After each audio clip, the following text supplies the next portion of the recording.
Good evening. Welcome to the April 29th, 2024 Troy City Council meeting. Please rise for our invocation and remain standing for our Pledge of Allegiance. Father, we give you thanks for this day and thanks for the blessings you've given each and every one of us here in the city of Troy. We ask that you continue to bless us and be with us this evening throughout our Troy City Council meeting. Please be with the members in attendance here this evening. Please be with the members of council up at the table as well as city staff as we work to deliberate and do the good business of our city. Please be out among the residents of the city of Troy, guiding and keeping them safe, making them aware of your presence when necessary, and being with them to keep them in a place that gives them some peace. Lord, please be with our first responders, our police and fire and EMS, our public works department employees, and all of those who work so hard to go that extra mile to make sure that we have a good place to call home. Please be with those who are struggling internally or externally and need your help, especially those who may not be strong enough to ask for your guidance and support, knowing that your power can help them heal or give them the safety and peace that they need. Lord, we ask that you continue to bless us as always. In his name we pray. Amen. I pledge allegiance to the flag of the United States of America and to the republic for which it stands, one nation, under God, indivisible, with liberty and justice for all.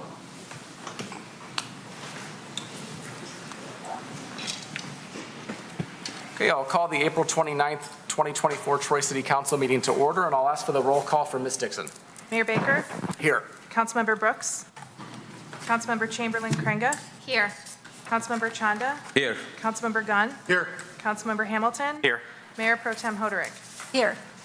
We do have a quorum present this evening, and I received notification from Councilmember Brooks that she would be out of the county during this evening's meeting, so I'll move that resolve that Troy City Council hereby excuses the absence of Councilmember Teresa Brooks at the regular City Council meeting of April 29th, 2024 due to being out of the county.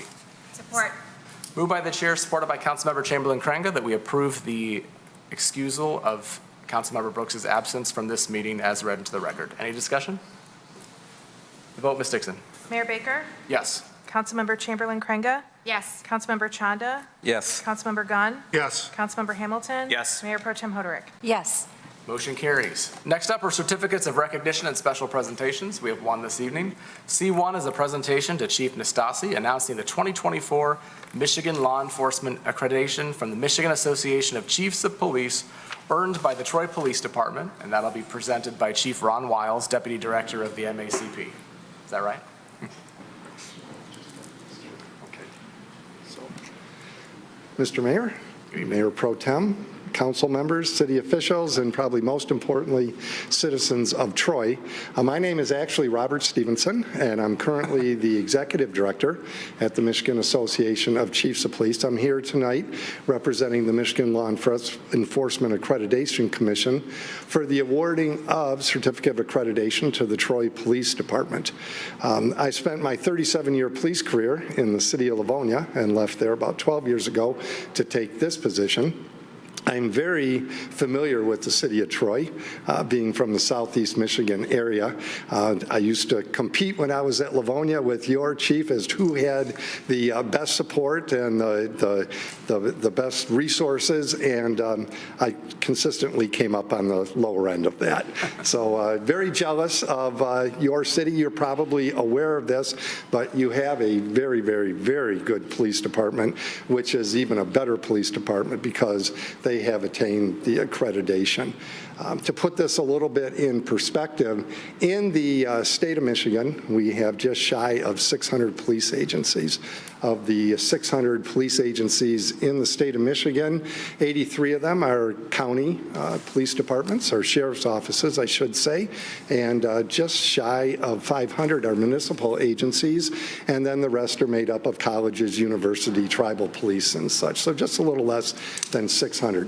600. Of those 600 police agencies in the state of Michigan, I'm proud to say your police department is the 71st police department to attain accreditation. So your police department has been able to do what over 85% of the other police departments in the state of Michigan have not been able to do. It's a significant professional achievement. It is a lot of work. There is no doubt that everybody's aware that over the last few years, the policing profession has come under some criticism, much of it well-deserved, and there's been some calls for police reform and such.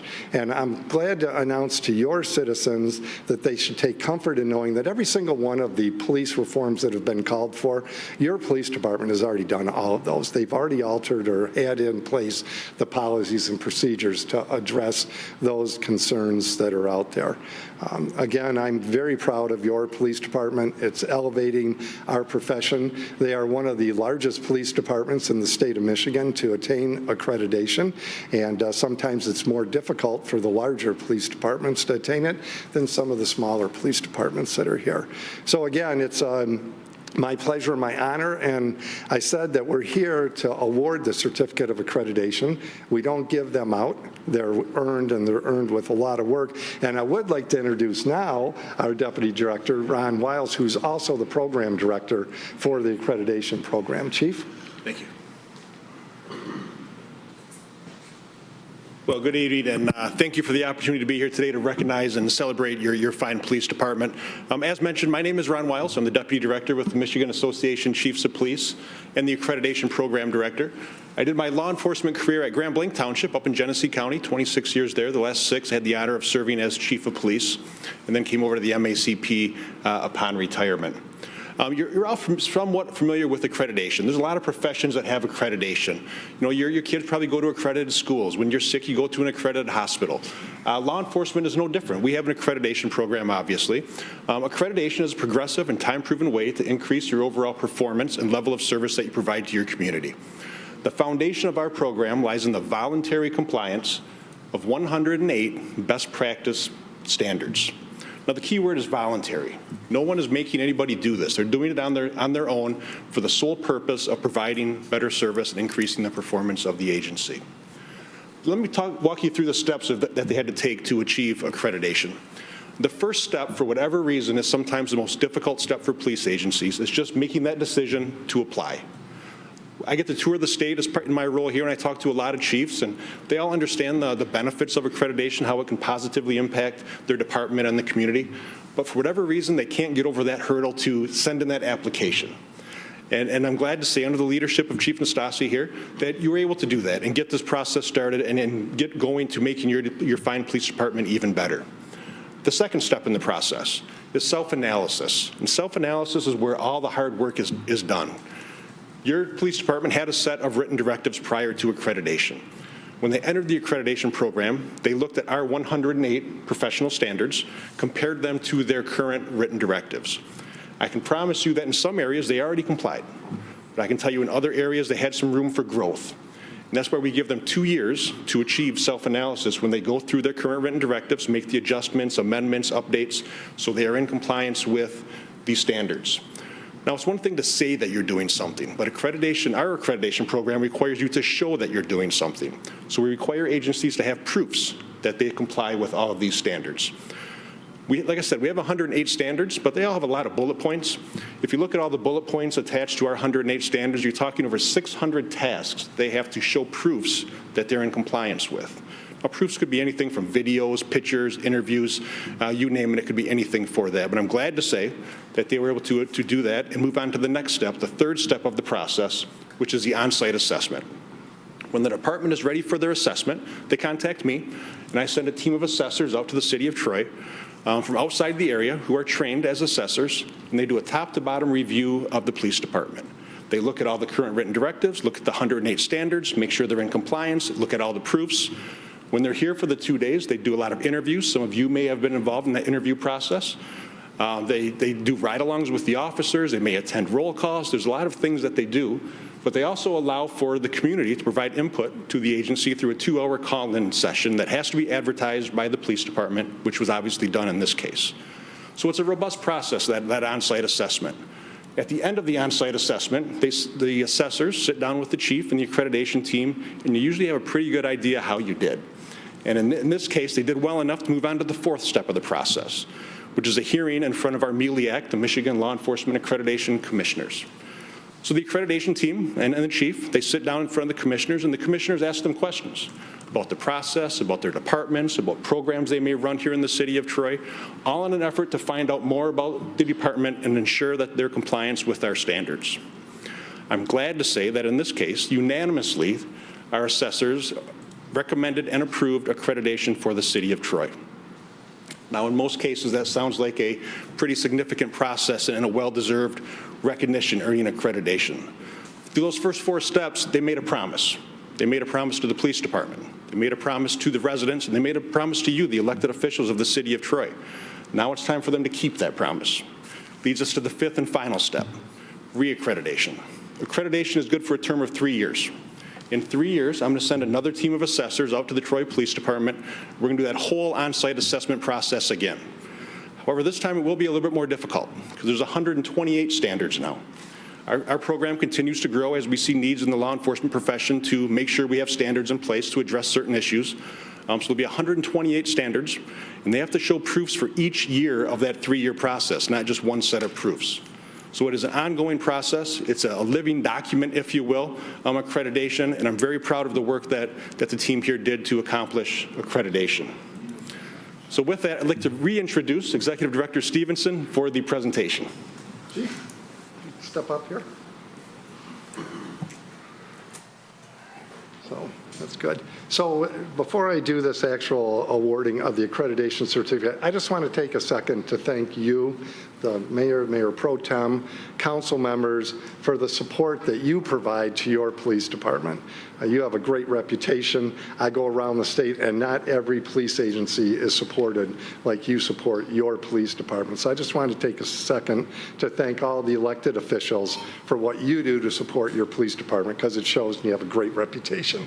So with that, Chief, to all who see the certificate, know that the Troy Police Department have involuntarily complied with the standards established by the Michigan Law Enforcement Accreditation Commission deemed essential for the delivery of professional police services and the protection of their community, is hereby awarded the Certificate of Accreditation effective of the first day of March in the year of 2024 for the term of 3 years. Chief, congratulations, sir.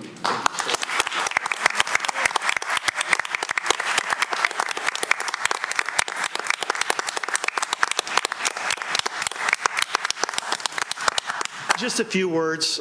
First, Director, Deputy Director, thank you for coming out. I know they had to drive a long way to come down here. MACP is a great organization.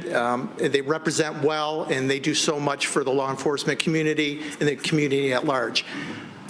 More importantly, this is the team that did all the work. I know I'm up here speaking, but they did the heavy lifting over the last several years. I'd like to introduce everyone here. Our accreditation manager, Captain Andy Satterfield. We have our 2 lieutenants, Lieutenant David Quado, Lieutenant Larry Shear, Sergeant Dan Langben, and our budget analyst, Roland, I don't want to mess up your last name, Gunjab. Thank you. I thought he only had one name, like all the greats. Everyone just first names only.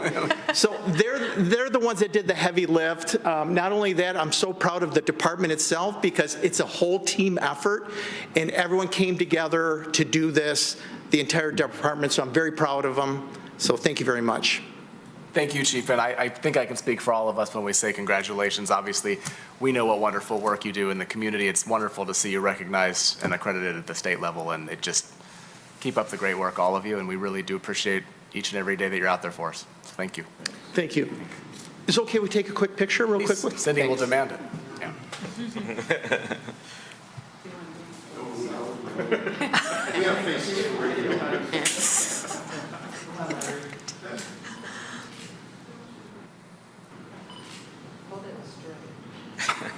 Welcome to my world, Chief. Cindy is particular.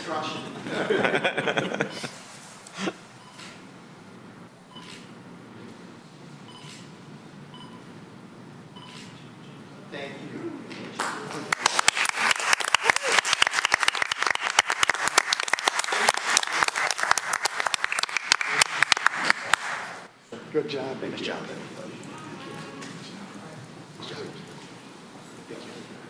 Good job. All right, that concludes certificates of recognition and special presentations. We have no carryover items this evening. We have no public hearings this evening, so we'll move on to public comment for items on the agenda from Troy residents and businesses. I see there are 3 people signed up. One of you is signed up. 2 of you are signed up for items not on the agenda as well. Suresh, Vijay, and Bhupinder Rawat, are you speaking on an item that's on the agenda this evening, or is it not on our agenda? I don't think it's on the agenda. I'm gonna, well, try to think what I should actually do. They've signed up multiple places. Is Suresh here? Apparently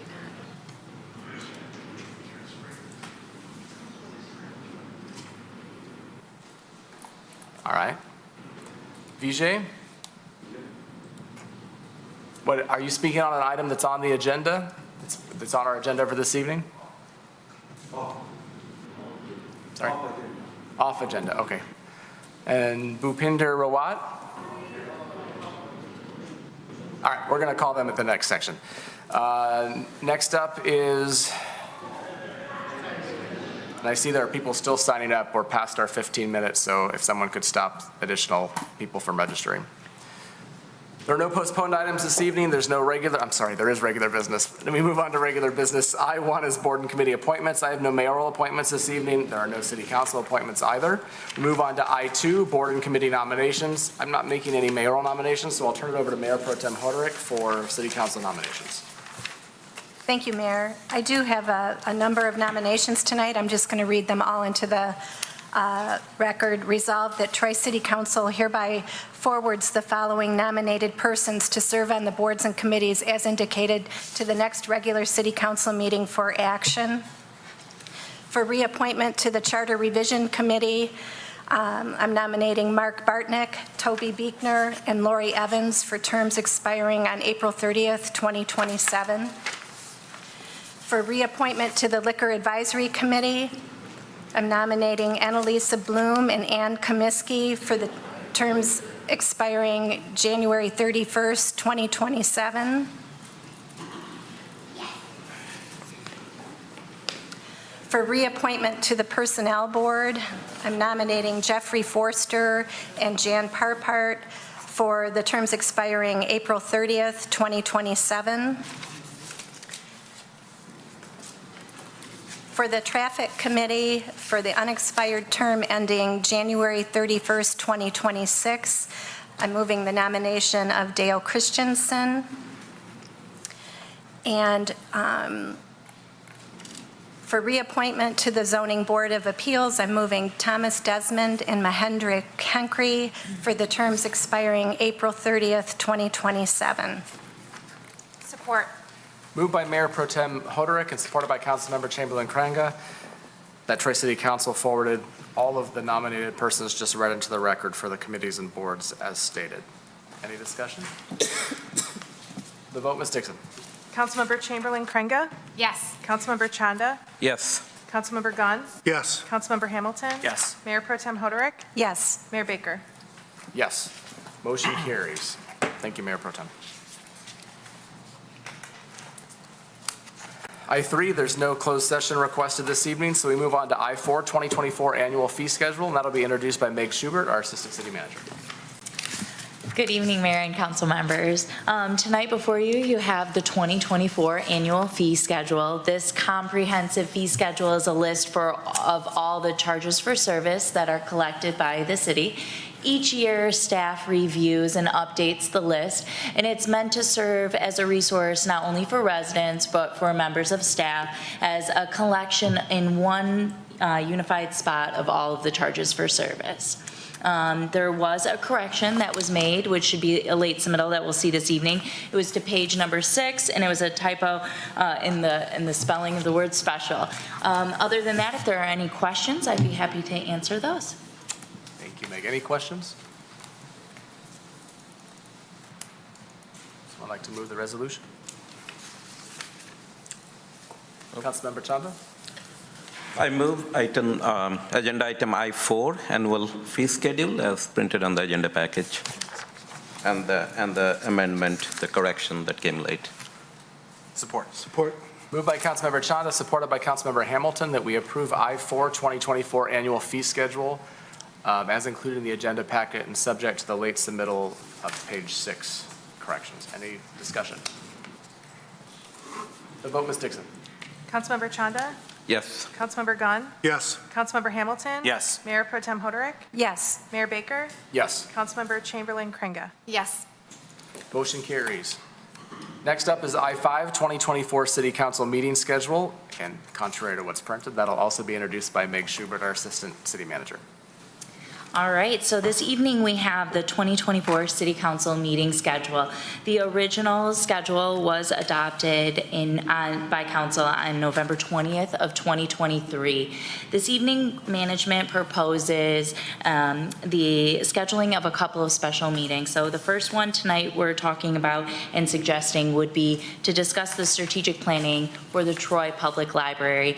The Public Library has been undergoing an extensive strategic planning session or a contract here for about the last 10 months. They will be presenting those findings to council on June 10th. City management is proposing that following June 10th's meeting, a special meeting is scheduled for Monday, June 24th. It would take place at 6 o'clock prior to the regularly scheduled meeting to discuss the strategic planning in further detail. Additionally, management proposes considering scheduling special meetings at a future date to get both an ethics training for city officials and the 2024 advance date. Thanks, Meg. We have the June 24th date as a resolution, and there will feedback be sought for dates for the ethics and 2024 advance? Is that what's planned? Yes, we will begin working to coordinate some possible dates with council and bring forward a couple of dates for the ethics training and for the 2024 advance here shortly at a future meeting. Okay, so those are more informational. Any questions about the June 24th date? Councilmember Hamilton? Thank you. I'm really looking forward to this. It's a critical issue for our city. Do we feel that just an hour is enough to cover what we're going to need to cover? Because this will be stacked behind our normal council meeting. We'll only have an hour for the discussion. At this point, we do feel that will be sufficient because there will be the preview at the July 10th meeting where the presentation and the findings of the strategic planning will be initially presented. It will then create a segue for us to really open right on the June 24th meeting and kind of hit the ground running with the strategic planning results, which would have been previously presented, and then have an in-depth conversation about them. Okay, that's fine. A date works for me. So. Councilmember Gott? Just correction, you mean June 10th, right, for the preview? Excuse me, yes, June 10th, yep. Any other questions? I'm assuming this will be, we won't stop talking about the library after June 24th. So I think this is probably a good starter meeting, and we'll keep going from there. I'll move I-5 2024 City Council meeting schedule as printed in the agenda packet. Support. Moved by the chair, supported by Councilmember Hamilton, that we approve I-5 2024 City Council meeting schedule as printed in the agenda packet. Any further discussion? The vote, Ms. Dixon. Councilmember Gunn? Yes. Councilmember Hamilton? Yes. Mayor Pro Tem Hoderick? Yes. Mayor Baker? Yes. Councilmember Chamberlain Kringa? Yes. Councilmember Chanda? Yes. Motion carries. If you could please have those added to our calendars before I schedule something else. That concludes regular business this evening. Next up is the consent agenda. There was a late submittal to the consent agenda, which just removed J2C for a correction. Anyone like to pull an item from the consent agenda for further discussion? Councilmember Hamilton. I'd like to move all items on the consent agenda as printed and subject to the J2 late submittal. Support. Moved by Councilmember Hamilton, supported by Mayor Pro Tem Hoderick, that we approve all items on the consent agenda subject to the late submittal of J2 as printed in the agenda packet otherwise. Any discussion? The vote, Ms. Dixon. Councilmember Hamilton? Yes. Mayor Pro Tem Hoderick? Yes. Mayor Baker? Yes. Councilmember Chamberlain Craig. Yes. Councilmember Chanda. Yes. Councilmember Gunn. Yes. Motion carries. That concludes the consent agenda. If you were here for an item on the consent agenda, all items have been approved. Next up is K, memorandums and future council agenda items. I have one for K1, an announcement of a public hearing. On May 13th, 2024, we will be having a public hearing for the approval of the 2024-25 annual budget. That proposed budget is on our city website. I can't remember the web address. troymi.gov/finance, maybe, but don't quote me on that. It'll be easy on the website. I know it's there in the finance department section, and we will have a public hearing, and we've had our budget study session last couple weeks ago, and we look forward to that process. Anything else? No? All right. Next up is public comment for items not on the agenda from Troy residents and businesses. There are several of you signed up this evening. When I call your name, the rules are printed. You have 3 minutes. Please obey those 3 minutes. You'll have a yellow light that will turn, and the light will turn yellow when there's 1 minute left. It'll turn red when the time is up.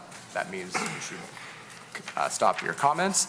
It's not a back and forth discussion. This is set up where you have an opportunity to present your comments to us. We are given an opportunity after everyone is finished to provide any comments or reply if we feel that we need to. That said, let's see, the biggest group are people who are Troy residents or Troy businesses. So when I call your name, please come forward. We'll get started. First up is April Church.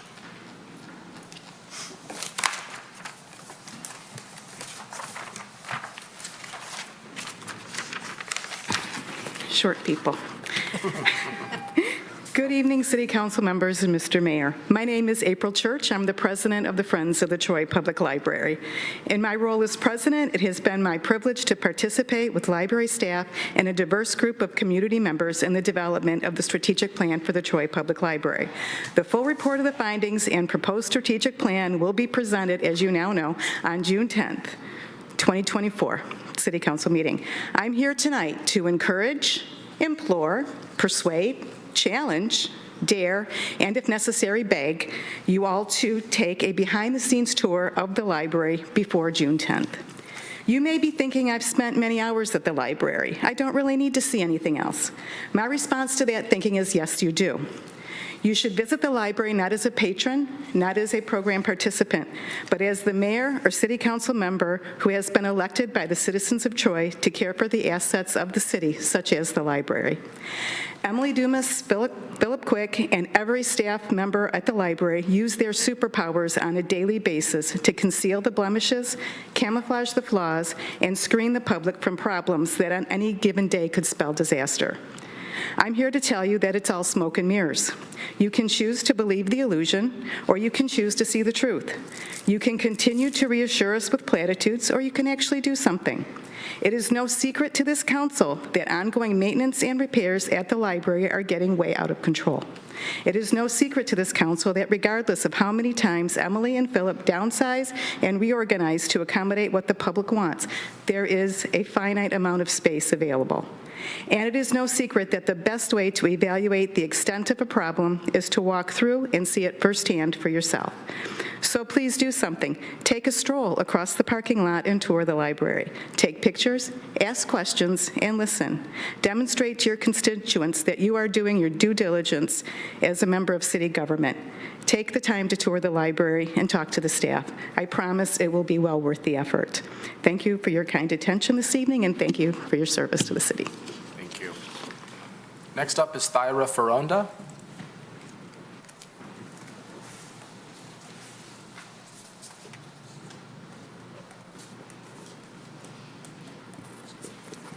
Good evening. I'm Thyra Ferronda, and I'm a resident of Troy, a high school student at International Academy East, and a volunteer at the Friends of the TPL. I'm here today to address my concern regarding the building of the TPL. Recently, there has been a major repair job to remediate the TPL's ventilators that had cost a lot of our time and money.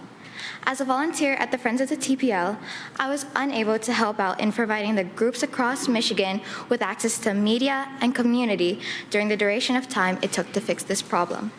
The Friends of the TPL gathers every Saturday to organize outreach, pack boxes of books for others, clean or sanitize, and many other tasks that me and over 80+ volunteers across Troy have completed. Currently, our group has dedicated over 5,166 total hours of their time to serve Troy's library. Many of these volunteers, including me, rely on these hours to graduate high school, earn national awards or scholarships, find employment, build collaborative skills with others, and much, much more. Without a sufficient building to accomplish these volunteering hours, the city and volunteers are stripped of opportunity and impact. Troy deserves an outstanding library facility. I'm asking for serious consideration in this important matter to Troy. Thank you. Thank you. Next up is Sudhanshu Grover. Good evening, Mayor, Troy City Council members and friends. What I'm going to present represents a much larger community than what exists right here behind me. The community consists of 200+ working adults and school-going children who attend the Troy Community Center's recreation facility. So an email was sent a few days back regarding how Troy's Community Center's management has decided to rent out the prime facility at the prime time for tournaments and league matches. Now, this prohibits all those 200+ members to enjoy that recreation time, the prime reason for which that Troy Community Center was built. Now, all these adults, as I said earlier, they are all working adults, so they cannot come and use this facility in the morning or sometime other than between 5 to 9 p.m. That's what currently time is. So that is the first point that we wanted to present. The second point was that TCC is supported by membership fees and the city taxes. We know both of those have gotten a hike, right? But the recreation area, especially the gym area, that the time domain for that has reduced since post-COVID. Now, earlier it used to be open till 10:45 on most of the days, but now they have reduced it to 9 p.m. COVID is long over in 2022. We are still using that as an excuse to not open that facility till 10:45, which was earlier the schedule.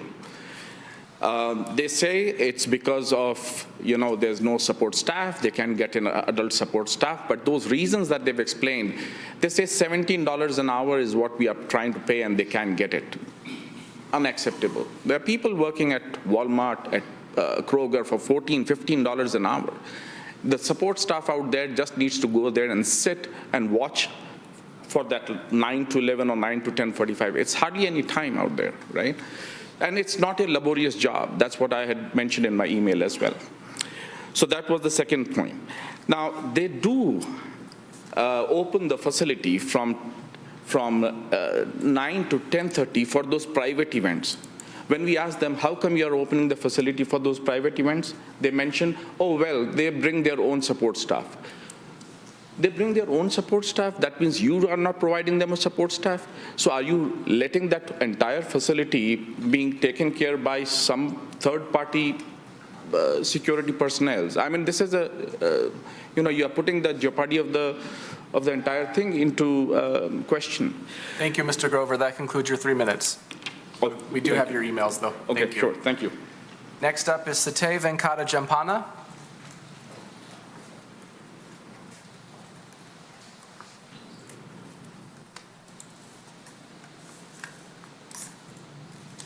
Good evening, City Council. This is the same agenda where we are here for extend the hours till 10:45 on the TCC as usual in the old. Like we used to get up to 10:45 before COVID, and we suffer the time. And renting the recreation at the prime is another problem for us, which we cannot utilize the time properly. Those are the 2 concerns. That's all. Thank you, sir. Appreciate it. Next up is Anibar Chandra. Anirban, excuse me. Good evening, Mayor, Council members. So we are here to support the same agenda. I have been living in Troy for 13 years, and I've been using the Troy Community Center from 2016, right? Now what has happened due to the reduced hours is that we essentially have to spend more time waiting to get a turn to play rather than actually spending the time to play, right? So if the hours are extended, it simply distributes all the people, like we said, right? So 200 plus people. So it distributes the whole set of people where everyone can get a fair chance to play, and we can actually schedule according to our convenience, rather than now there are days where it works for me, but I just can't come to play because the time is just not there, right? So we have to work around all our schedules, the kids' management and everything. So if it is extended, it just gets distributed. I totally agree that we not getting people to manage the facility for an extra 2 hours, I mean, it just does not make sense to us, right? So we would implore to, we can sit down, talk, look at the numbers, whatever it needs, we can work together to try to figure out how to make sure that this can be extended, and then it goes back to how it was before, right? Another point that I have seen, this is more from personal experience, where the community center is a very, very good facility. So there are people who come from other cities and join us to play here, right? And they bring in more revenue as well, right? Now they also are getting hesitant because, again, of the time crunch, right? So that is also going to eventually impact the revenues that come in as well, right? So those are some of the things that we would like you guys to think over, right? And then hopefully get back to a more manageable time frame. Yep. Thank you. Thank you for your time. Thank you, sir. Next up is Scott Slimak.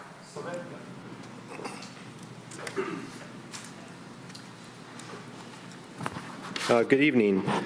So as a quick background, my name is Scott Slimak. I'm a longtime Troy resident, having come up through the Troy schools from Troy Union Costello all the way through Athens, and came back and have been a Troy resident for the last 20 years.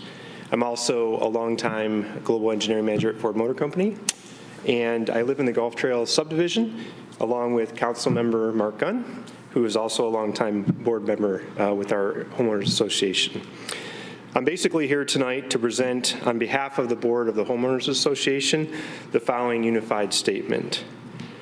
We understand a home within the Gulf Trails Homeowners Association, which I'll refer to as the GTHA, located at 1192 Trevino Drive in Troy, Michigan, is being run as a group home by Care First Group Living and in-home services.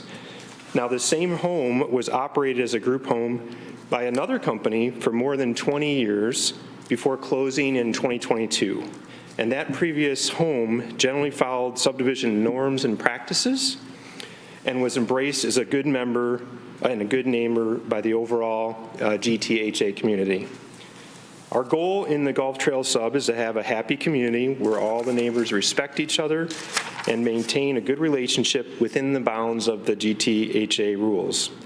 Unfortunately, since reopening as the current group home in 2023, the board has received numerous and reoccurring complaints. Literally every month in our annual meeting, there is some item that we need to talk about as a board. Those complaints, plus additional problems brought to our attention at our April 6th annual homeowners meeting, include the following. A caregiver's car was left unattended in the neighbor's driveway, blocking the neighbor from leaving on time for work. In another example, another neighbor who was a volunteer Troy fireman had to urgently ask someone to move their car so he could respond to an emergency call. A caregiver was parked across the neighbor's driveway, also disrupting ingress and egress. We have multiple examples of ongoing litter falling out of caregivers' cars, the side house trash bins, fast food beverages, and particularly and often soiled and used medical gloves found on the street and pretty much down the neighborhood. Numerous examples of cars parked in group homes' driveway in a manner that blocks the sidewalk. When asked politely, we don't usually get a response to move it. Lots of parking in no parking areas across the street. You'll hear from other neighbors that are representing the sub tonight for personal examples, speeding by employees, and excessive noise generally during the late night and early morning shift change, so basically daily. So the GTHA sent an uncertified good neighbor letter on August of 23 to inform the initial complaints, and no response, no contact. So we've agreed to provide this statement tonight. Thank you for your time. Thank you. Next up is Sankaj Gupta.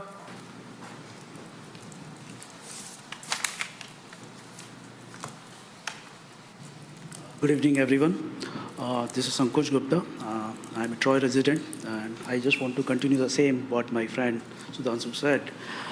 We all are working professional, and we want to, first of all, thank you very much. The kind of facility that you are providing to Troy resident is really very, very good. So we want to extend it if possible, not if possible, like we wanted to have it like, before COVID situation, like 10:45 if possible. And if there is any, we can work together, if you are asking for some other alternative or something. And second, I want, if possible, if you can reduce, if you can eliminate the reservation, basically, it's really, really frustrating. People are really waiting for it in front. So this is the two things that I want to address. Thank you. Thank you, sir. Next up is Monica Tignanelli.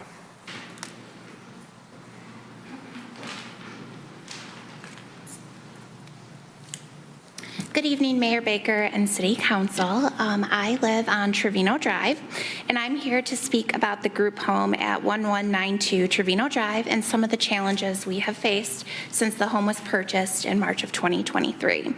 My husband and I purchased our home in 2012, and the group home was under different ownership. The issues were minimal. The group home exhibited good neighborly etiquette for the most part, and we had really positive interactions with the employees and the residents. Since being sold in 2023, the issues have been persistent and increasingly troublesome. Before I detail the challenges that we have faced, I'd like to make it very clear that the challenges I'm going to speak about have nothing to do with the residents. I understand fair housing laws and acknowledge the importance of these laws. The challenges are strictly with the current employees and the owner. Here, every single day we do have some type of issue, and here are some examples. The constant smell of marijuana, littering on our front lawns, loud music during the night from cars parked on the street, fights between employees on the front porch and in the yard, speeding done by employees, including hitting stop signs, specifically the corner of Player and Demerit. You can see the car that hit the sign is still there. And you can see it on the car. No available parking on our street for homeowners or their guests, and cars are parked over the sidewalk, making it unsafe for residents to walk. The most challenging situation is the parking. Like most residential streets in Troy, parking is limited to one side of the street. My home is on the north side of the street where parking is not allowed. My husband is a volunteer Troy firefighter, and earlier this month he was unable to leave our driveway in a timely manner due to the acquaintance of an employee parked over our driveway on the side you cannot park on and blocking his vehicle from exiting. This resulted in a delay to his response time during an emergency situation.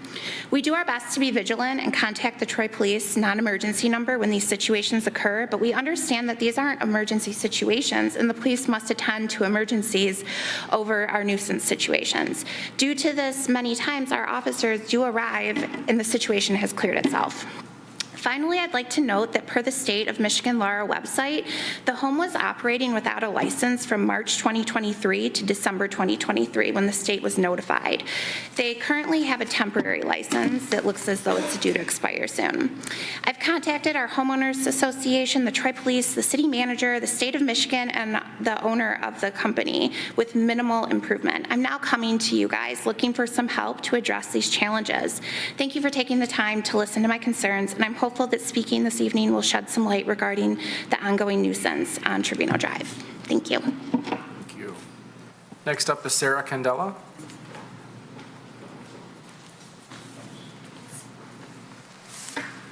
Good evening. My name is Sarah Candela. I am a long-term resident and teacher here in the TSD.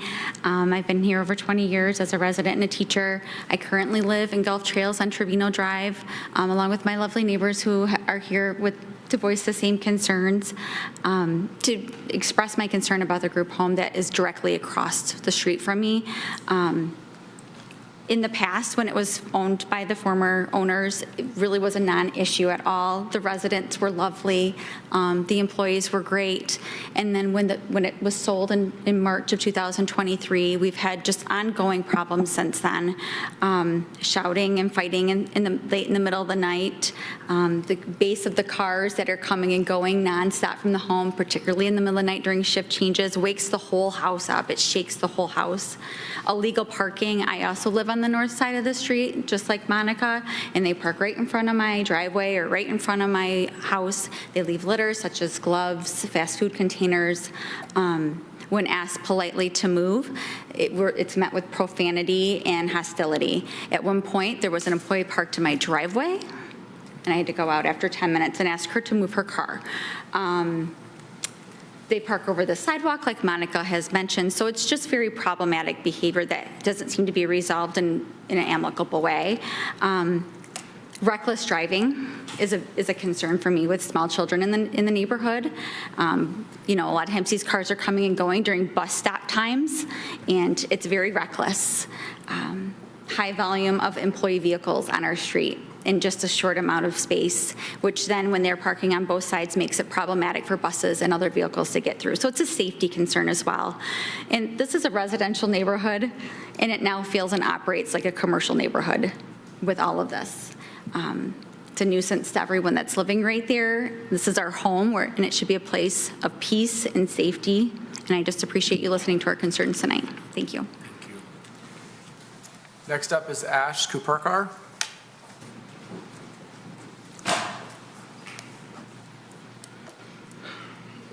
Hello, Mayor and everyone. So I'm here to support the same plea, Sudhanshu and group. Just want to start with a little bit of a small story. We started playing badminton when there was just one court in that area. This was way back in 2004. And it was about not knowing the sport, or at that time we sent a note to the manager there. We told him about the dimensions of the court and how we could have 4 courts instead of 1 court. We worked together, and finally, after some convincing, and it worked. And then became 4 courts on the south side. Now we have 4 more on the north side, so it's 8 courts. So I definitely remember the days when it was 1 court, we had to wait for almost 30 minutes. So for the last 20 years, I've enjoyed playing there. And if we just take care of these extension of maybe an hour or 1.5 hours towards the end, it'll let us have a good play time. And with a show of hands, I don't know if we all need to wait here and come here and pitch the same thing. We are here for the same cause. We need to work with the city and with the managers there, the office ones. So I think with a wave of hands, if you can just show us support, who else is here to say on the same topic, we may be able to save you guys time and not all have to present the same story. But thank you again for listening to us, and hope we get some support. Thank you. Next up is Naga.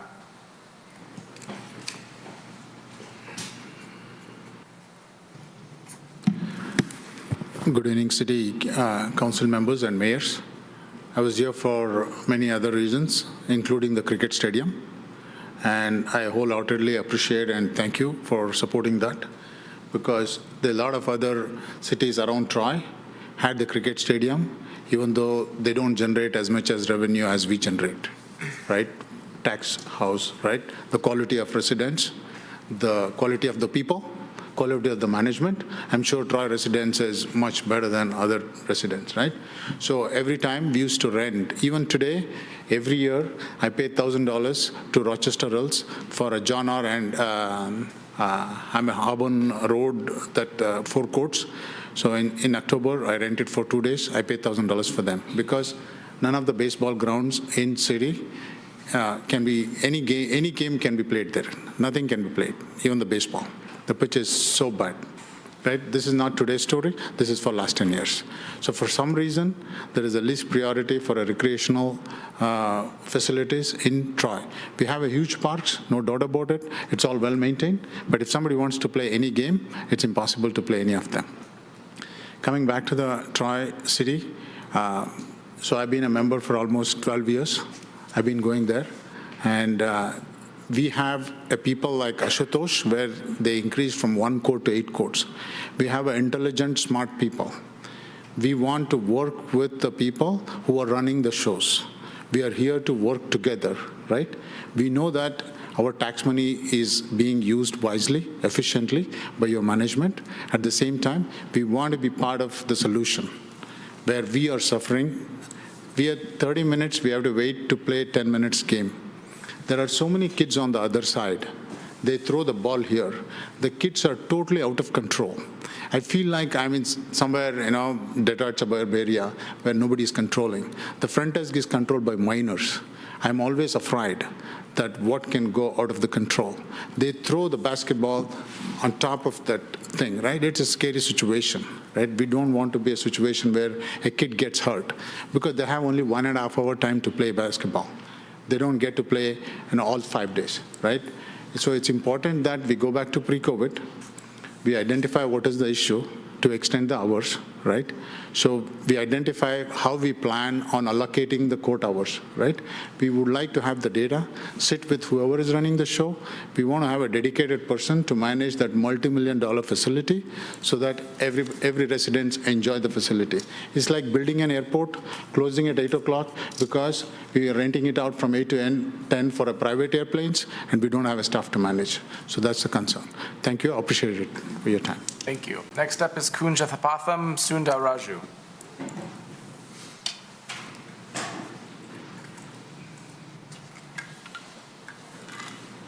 Hello, Mayor and City Council members. I'll make it simple. We don't have unlimited budget. We have limited resources, and we know there is a problem of finding court time. So we have to effectively utilize the facilities we have.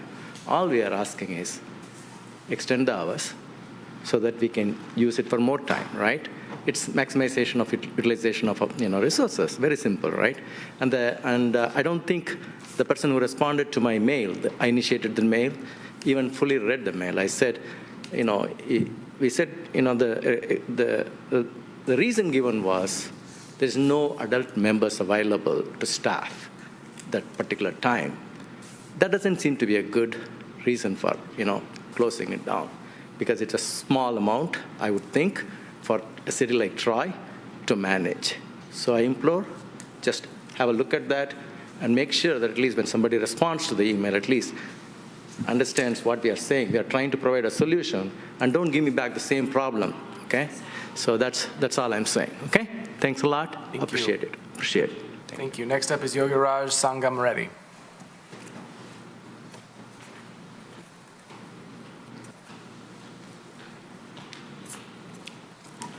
Hello, City Council members and Mayor. Like all of my friends said, it's the same issue of the time slots that we get with the community center to play any sports, not just badminton. Even if you take pickleball or basketball, just because the time has been reduced from 10:45, 11 to 9 p.m. now, and some days some sports are specifically only till 7:30. We are forced to leave the community center. And to play one game, we have to make 40 minutes, which demotivates us. And it's sort of kind of building the frustration in us. So that's the only request, to find a solution for this problem. That's it. I'll not take much time. Thank you. Appreciate it. Next up is Vishal Tolani.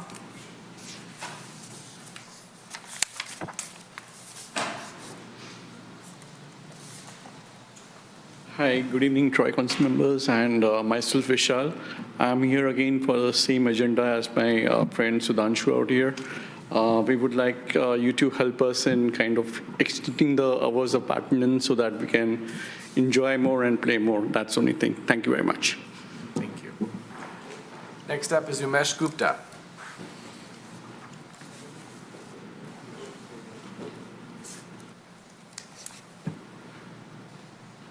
Good evening, Mr. Baker and all the city members. I'm here supporting the same agenda as my friends of the increase in the time slot. I've been a member of the Troy Community Center for the last 10 years, and since COVID, the times have reduced, which has led to us waiting more. So I will really appreciate your help in this matter. Thank you. Thank you. Next up is Jyoti Gupta.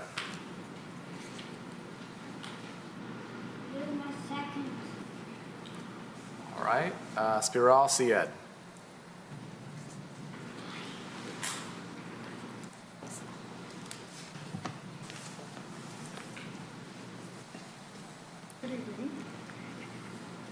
Good evening, City Council members. I'm Sarah Syed, and I have been a resident of 1186 Trevino Drive. I'm here with the same concern as my neighbors, Monica and Sarah. I've been living in this community for the past 20 years, and I'm a physician by profession. The most important thing that I'm concerned about is I can relate this group home, now I can call it as a nursing facility, that runs 24/7. It's more relatable to it like a gas station or more like I would say 7-Eleven facility.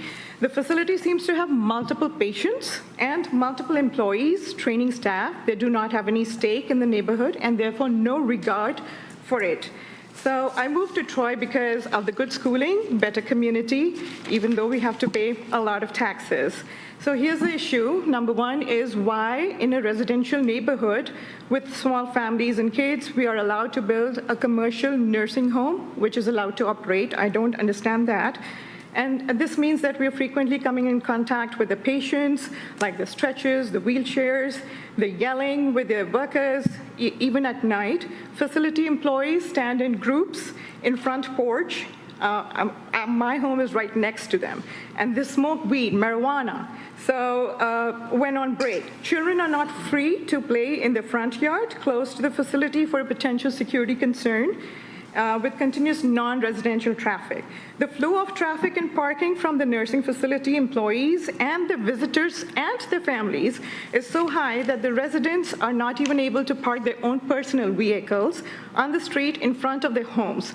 It seems facility has more than a dozen employees at a time with at least 8 to 10 vehicles parked mostly on the street, blocking in the rest of the neighbor's space. Quite often, my driveway entrance is blocked, and we have to request them to move their vehicles. Despite repeated reminders, they continue to block the driveway, which results in they make faces and make abusive languages and all of that stuff. This is mainly happening because they don't have ownership to the place. The other thing is they're throwing trash in the neighborhood front. That obviously comes and litters our yard as well. And of course, they are like medical disposal, since I'm from the medical facility too, so I can totally relate. And at least 6 to 8 big, huge, large trash containers are right in the middle of the residential facility. Quite often, we get loud music from the employee vehicles and the visitors early in the morning, late at night, which disturbs the neighborhood's designated quiet hours. Police have been called multiple times by the neighbors due to these issues, despite their repeated visits, and on many conversations with the police and workers at the nursing home, these issues keep persisting. I understand that they need to work. Thank you. That's your 3 minutes. Appreciate it. Thank you so much for listening to me. Thank you. Next up is Kathleen Lewis.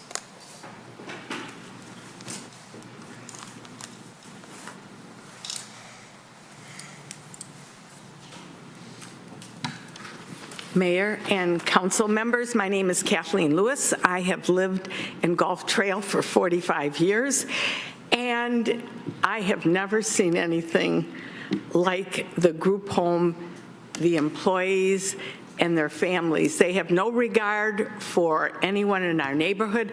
I was a Catholic school principal, now I'm a campus minister at Our Lady of the Lakes. I often come home late in the evening. My driveway is blocked, I cannot get in. I have to call neighbors, can I park in your driveway because cars are so far down the street. I have to walk over to the group home, try to find the employees that are blocking my driveway, and they come and remove their car. Sometimes the cars are running with no one in them, and it has become a real problem. It's not just a once-in-a-while occurrence, it's all the time. I could go on and on about everything the other residents of Gulf Trail have shared with you, because I would just be repeating the same things. But I hope this will cause you to take some action and to look into this group home. I understand they are just renting the home and not even owning the home, but I can't say that for sure. Thank you. Thank you. Next up is Walt Stores.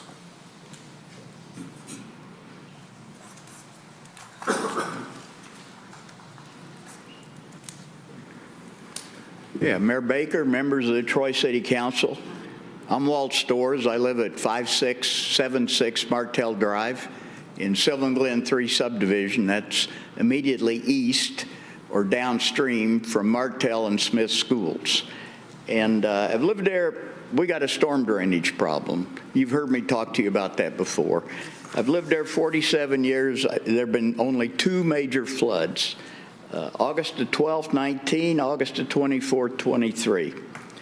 I cited this issue in a letter to you dated 7 October, certified mailed 18 October. On 28 November 23, I cited this concern to the Planning Commission, and then on 11 December, I came back to council and stated my concern. So I'm here requesting an update on what's being found. Thank you. Thank you, sir.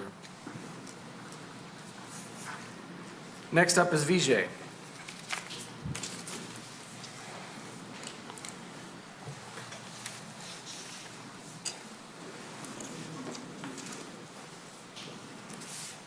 Good evening, Mayor and council members.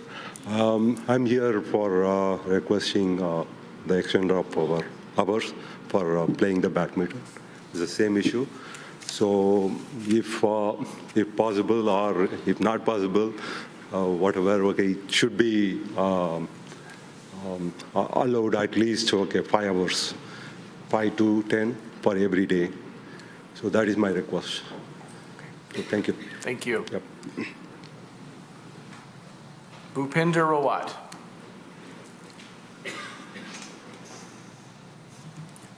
All right, that concludes those that have signed up for public comment for items not on the agenda from Troy residents and businesses. Now is an opportunity for council and administration to respond and reply. I'm going to turn to city administration first before we get to you, Councilmember Gunn. We need some help on all these issues because these are not issues that we specifically, we can raise attention and ask questions, but we don't deal with these specifically.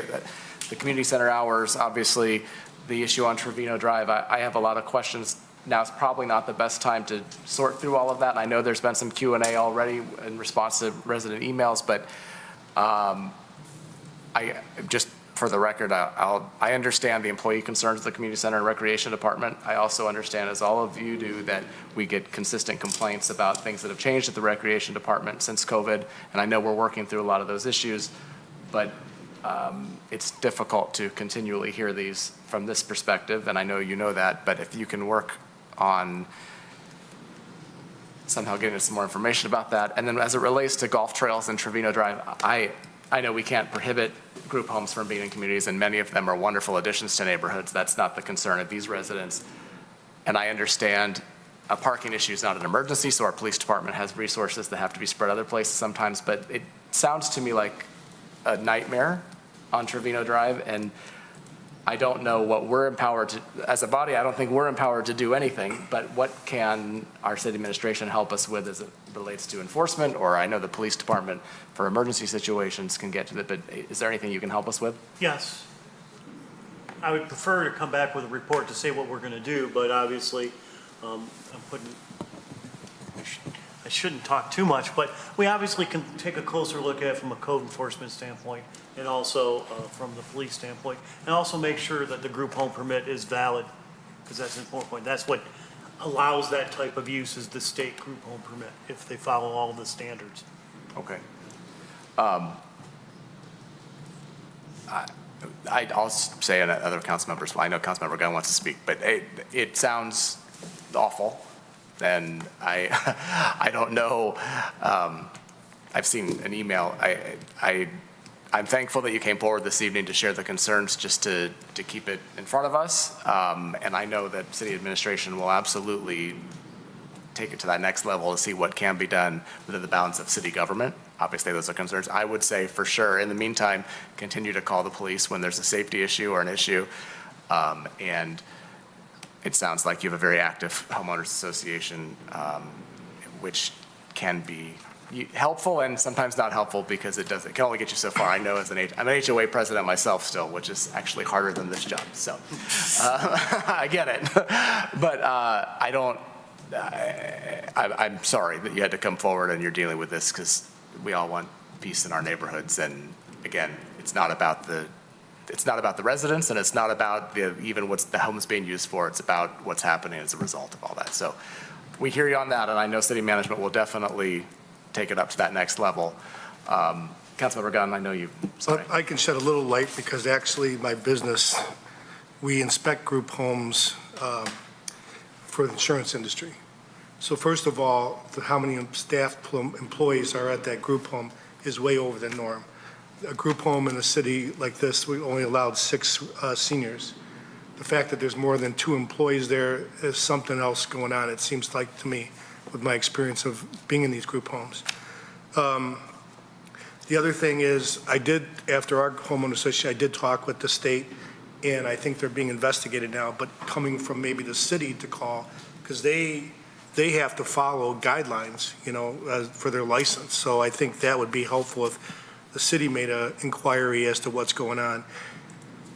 And also, I do believe that possible investigation into the homeowner, if it's running out, which is very common, these homeowners rent out these group homes to a business, and the homeowner needs to be aware of what's going on as well, because it's his property that's causing these, this situation's happening. So that's my take on it, and I have interacted with the homeowners association, so it's pretty bad. Thank you. Councilmember Hamilton? Thank you, Mayor. I will speak on the other 2 issues at hand. When it comes to the community center, I would like to, I know we've had a lot of emails back and forth, and this has been a topic we've talked about with the city admin quite a bit, but I'd like to understand more the changes that have happened since COVID, and I guess to know more detail about some of the decisions made, like to rent out the space to outside leagues versus allowing residents, kind of the pros and cons of why that was made. And then also talking about extending the hours, what it would take to do that. If it needed council action, I'd be willing to look into that. I know that hiring was difficult the last year, but I also have heard that this year hiring is getting a little bit easier than what it was in the past. So it's something I'd like to understand more about. I know as city council, we're a governing body. We make the high-level policy, and the city manager and city staff, it works out the details. But I think in this case, because we've heard so much feedback from so many residents, I would kind of like to understand more of the decisions being made and kind of get more information on that. And then for Mr. Storrs, I think he walked out. I would also like to hear more about the drainage issues. We hear about drainage issues a lot with these incredible storms we're getting. We've had quite a bit of rain over the last couple of weeks too, and today, and we all walked in on it. So I would like to kind of understand more about that. I know some of the drains are county owned, some of the drains are city owned, so it's hard to handle them all, but I would like to understand what has been done on his issue, because he has brought it forward quite a bit, and anything else city staff can provide. Thank you, Councilmember Hamilton. Councilmember Tanda. Yeah, I'm also going to basically add to Councilmember Hamilton on the community center issue. I have been there, actually. There is a lot of people waiting to play. It's kind of frustrating to see people paying dues and not getting the time. So any alternative, what arrangement we can make to extend the hours, I'd like to know. Also, instead of renting, make it available to the members, right? So that's something I'd like to see, a more detailed description of what can be done. So, all right. Thank you. Councilmember Chamberlain-Crango. Thank you, Mayor. So along those lines, and I just want to thank everyone who came in to speak. So I've seen you in the mornings. So when I was swimming on a daily basis, and I was there between 6 or 7 a.m., it was packed. And I'm sure that's many of you in this room playing badminton, and I know how swamped those courts get. And I saw the signs where you have people who are warning people not to throw balls over the 2 sides of the gym. So I was really struck by what you shared. And So I'm a member also of the community center, and very purposefully, I want to be, where our community is. I also have faced challenges with swimming that, due to different staffing challenges, some of those key times, early in the morning, they had to cut back, and you don't have some of those early morning hours, or on Fridays, late, and I recognize some of those times are hard to fill. But if it comes to choices that we're maybe renting out to private actors, I think that is something that I would love us to look into, because we need to prioritize our residents. And I have faced those same challenges of being able to make my working schedule work with the times that are available. So I keep asking, that's how I handle this, is I send questions to city management. I hear feedback from my fellow colleagues who are out there swimming, and so you've done exactly what you need to do, and so we'll keep asking for information. On Trevino Drive, just quickly, I feel for you. I'm a mother of a young child, and what you just shared, I was imagining what that would be like having my young child in terms of health, safety, and welfare.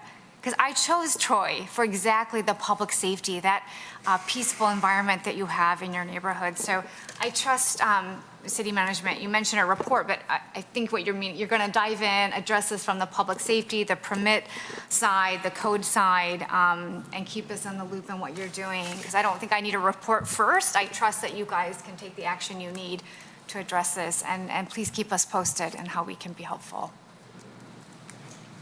Mayor Pro Tem Hoderick.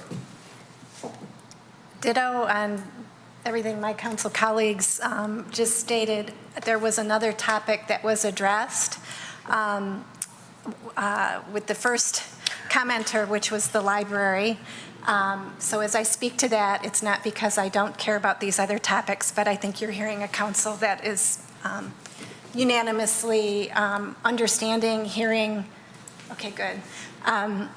Library. I believe it was almost 10 years ago when I was first elected to council that the city council at that time did take a tour of the library to learn and understand the facility's challenges. Interestingly enough, the same problem that we just had to remediate was even discussed back then. So we have recurring issues there at the library. I don't know if it makes sense for us to be touring the library separately. What makes sense for our library director in terms of when we walk in there, or if maybe we did have a tour as an entire city council body in conjunction with a council meeting back 10 years ago, but I'm the only guy left, and there's a lot of new faces. So I just want to suggest that, whatever makes sense for city administration and the library director in terms of how to handle that, I would encourage council members to take a look. And I see City Manager Miller kind of raising, you might have a thought on that. You might. City Manager Miller. Well, if council would like the manager's office to coordinate with library to do 3-person tours so we don't have quorums, we could help you do that. Yeah, I think that there's consensus for that. Okay. We'll have Beth in our office coordinate that. Beth or Dylan. Okay.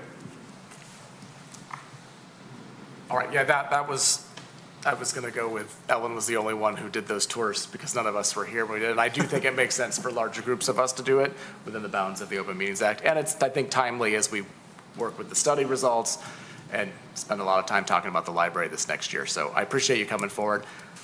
It was early in public comment, so I'm glad Mayor Pro Tem Hoderick brought it back around to that. But that's great, City Manager Miller, that we can have that coordinated.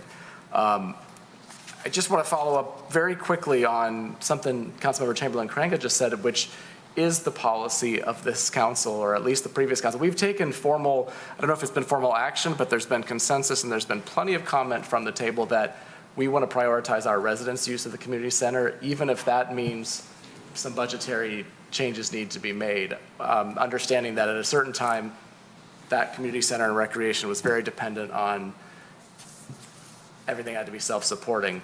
But I think there's been consensus and a lot of statements made that our policy as a body is that that community center and recreation should be resident first. And it's a community asset, and I think there's an expectation that by our residents, that we put funds into that for our residents first. And so I know that's easier said than done, and there's a balancing act there, and we need to be careful of that, but Councilmember Chamberlain-Craig is right, that is a policy. That is something we can do specifically to that. So, I mean, just as a reminder of that. And, oh, it's okay, don't applaud. It's against our rules. But it's also easier said than done. And it is hard to hire people, and hours change, and there's a lot of factors that move into that. So all of those comments about the emails and the response from the city, that came from a legitimate place of there are concerns, and it's been difficult post-COVID to hire for certain time periods, for certain people.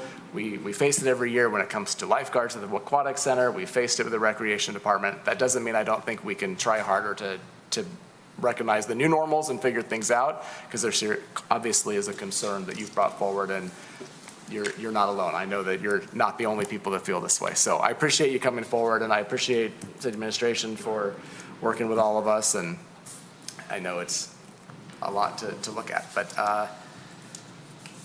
Trevino, we took a library, okay. Mr. Storrs did leave, and it's too bad, but okay. That concludes City Council, City Administration response and reply to public comment for items not on the agenda from Troy residents and businesses. We have no council referrals this evening, so we move on to reports. Does anybody have any comments on any of the reports?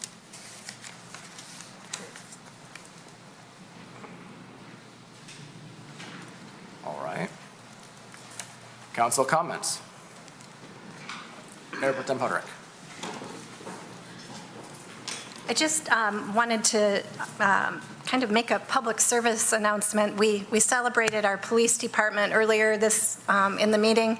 Our fire department continues to do amazing things, and one of their annual events is coming up. The captain of the Troy Fire stair climb team, he's a retired firefighter, Lieutenant Dave Basil, says there are 20 Troy volunteer firefighters ready to make the climb at Comerica Park on Sunday, May 19th. They will be climbing 2,123 steps while wearing 60 pounds of gear, all to raise money for a good cause, the American Lung Association. For reference, I tried just walking in the boots that they wear, and I couldn't make it across the fire station floor. So I cannot imagine. Some of them walk this, and some of them run it. It's just an amazing feat, and I don't know why they love to do it, but they do, because they're firefighters. For 3 years in a row, the Troy Fire has raised the most amount of money in the fire department category at this event, and they're hoping to make it 4 in a row. And I know this entire city council is very supportive of that, and we'll help to make noise on our individual social media about it and try to put the word out, but I thought it was worth mentioning here tonight. You can check out this event on climbdetroit.org. If you do a search of Troy Fire, you'll find our team from the city of Troy. As of about 5:30 this afternoon, they had raised out of their $10,000 goal, $7,628. I'm pretty sure the city can come through and help them reach their goal. Like I said, we'll all share our flyer and links on social media and try to help spread the word. Any resident who wants to help spread the word to give our volunteer firefighting team that serves us, if we can serve them in return and show that support, that would be great. It's 20 days to the climb. I can't even imagine training for this. I have had loved ones in my life who have succumbed to lung cancer. And I really applaud the efforts of that entire organization in trying to spread the word on the importance of clean air, healthy lungs, and the fight for those healthy lungs as we go forward. So thank you. Thank you, Mayor Pro Tem Hoderick. Additional council comments? Councilmember Chamberlain-Craig. Thank you, Mayor. So I'm wearing red today, although it's very gloomy and rainy outside, but it's an honor tomorrow. April 30th, tomorrow is Wear Red for Autism Acceptance Day. So many of us have loved ones or friends or know of people who have autism, and it's just a reminder to show support and show love for those around us. So I encourage you to wear red tomorrow in some way of support. And I want to thank the Troy School District. Some of the schools are really encouraging the kids to do that as well, which is beautiful. Just the second thing is, it's a question. I'm so curious to know kind of how did Troy fare in terms of the economics maybe we reaped from the recent draft. I don't know if we know of any, have we heard any feedback, in terms of use of hotels, restaurants? I saw a little bit more traffic. Not sure how much more, but if anyone has heard anything, Mayor, I know you're also in contact with the chamber, the hospitality group. I just was really curious with how maybe Troy was impacted. I think they're still trying to figure out actual economic impact, if it can be traced here. I'll find out from the Hospitality Committee and the Chamber of Commerce, and I don't know if Visit Detroit often comes to those meetings, so I'm sure they can give us some kind of update. And maybe even the DDA, if they have a conversation about it, would love to see. Good question. Any other council comments? Councilmember Chanda. Yeah, thanks, Mayor. Just quickly, two things. I started off with our wonderful police department. So I attended with Councilmember Gunn the VFW event, VFW 4037. They were nationally recognized, so congratulations to them. And also our Troy High School Cricket Club won the competition, so they came #1. So we have another reason to brag over our neighboring cities. So just wanted to mention a couple of things. Very good. Councilmember Gunn. I'll touch on the VFW too.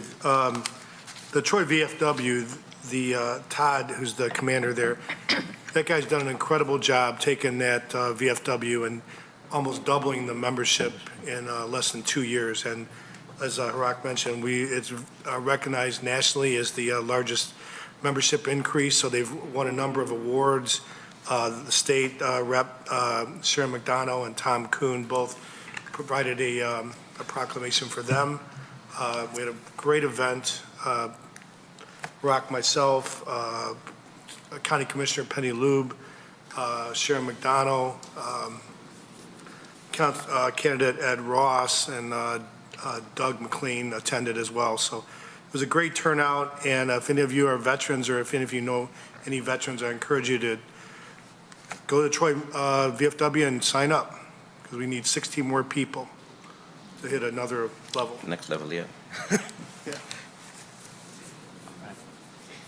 That concludes council comments this evening. Next up is public comment for items on or not on the agenda from members of the public outside of Troy, not residents of Troy, and not from Troy businesses. I do have 5 people signed up. I will call your name if you're here to speak about recreation hours or something. We had a pretty lengthy conversation about it, but if it's not that or anything else, please feel free. First up is Alan. Liven. Abhi, Saket Tarpud, and Mohit Mathur. All right, I figured as much. That's good. We have no closed session this evening, so with that, we're adjourned.